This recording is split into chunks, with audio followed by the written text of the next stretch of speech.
এখন সব দোষ রায়হান রাফির।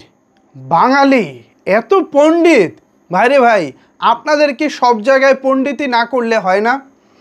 আজকে তাণ্ডবের শুটিং রাজশাহী হয়েছে এবং সেখান থেকে 10 সেকেন্ডের মতো কিছু ভিডিও ক্লিপ ভাইরাল হয়েছে, তাও সেটা অনেক দূর থেকে।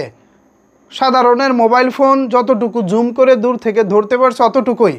ওখানে কি পরিমাণ মানুষ ছিল আপনাদের কোনো আইডিয়া আছে? হাজার হাজার মানুষ ছিল। এর বিপরীতে ভলেন্টিয়ার বলি বা প্রশাসনের লোক বলি, যারাই আছে এই মানুষ সামাল দেওয়ার দায়িত্বে, তারা কতজন ছিল? আমি ধরে নিলাম আপনাদের ভাষায় তারা 1000 ছিল। এখন 1000 বিপরীতে যদি 10-15 হাজার মানুষ থাকে, তাহলে এই 1000 মানুষ কি ওই 15 হাজার মানুষকে সামাল দিতে পারবো?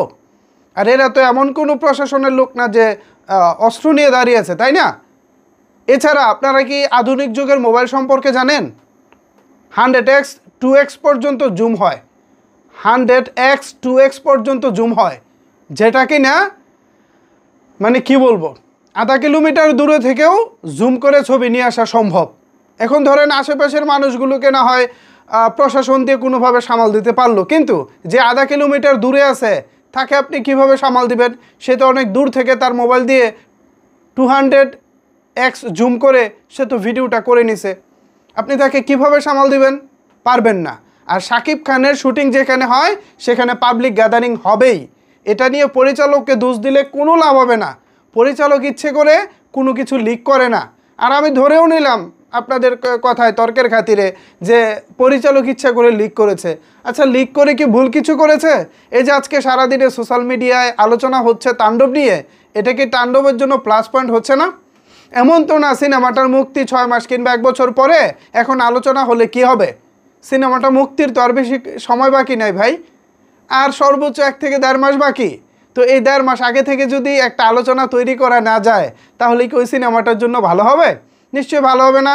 আমি তো মনে করি ইচ্ছা করে হলেও ওই সিনেমার কিছু কিছু জিনিস ছেড়ে দেওয়া উচিত, যাতে আলোচনা হয়। আরে শাকিব খান আছেন, তাকে নিয়ে যদি চাঁদের দেশেও শুটিং করে ভাই, সেখানেও অনেক কিছু লিক হয়ে যাবে। সুতরাং কে দোষ করেছে, কে ভুল করেছে, কে সঠিক করেছে, এগুলো ভাই বাজ বিচার করতে যাবেন না।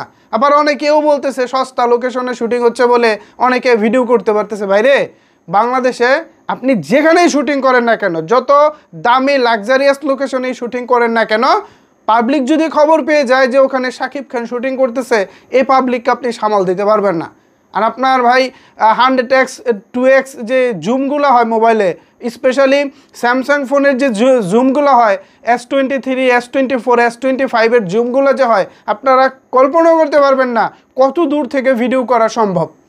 জাস্ট আপনাদের ধারণাতেও নাই কত দূর থেকে ভিডিও করা পসিবল।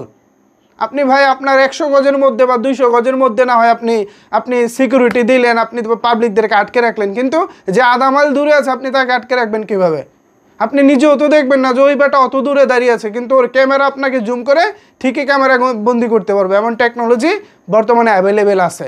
সো নোংরামি না ছড়িয়ে, বাজে কথা না বলে, পরিচালক কিংবা কাউকে দোষ না দিয়ে উপভোগ করুন, এনজয় করুন। এমন একজন মেগাস্টারকে পেয়েছেন যার নামেই পাবলিক ছুটে যায় শুটিং স্পটে।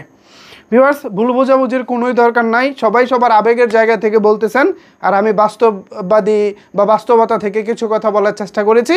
এখন এই বিষয়ে আপনাদের মূল্যবান মতামত জানতে চাই। নিচের কমেন্টস বক্সটা আপনাদের জন্য ওপেন রইল। ধন্যবাদ সবাইকে এতক্ষণ আমার সাথে থাকার জন্য।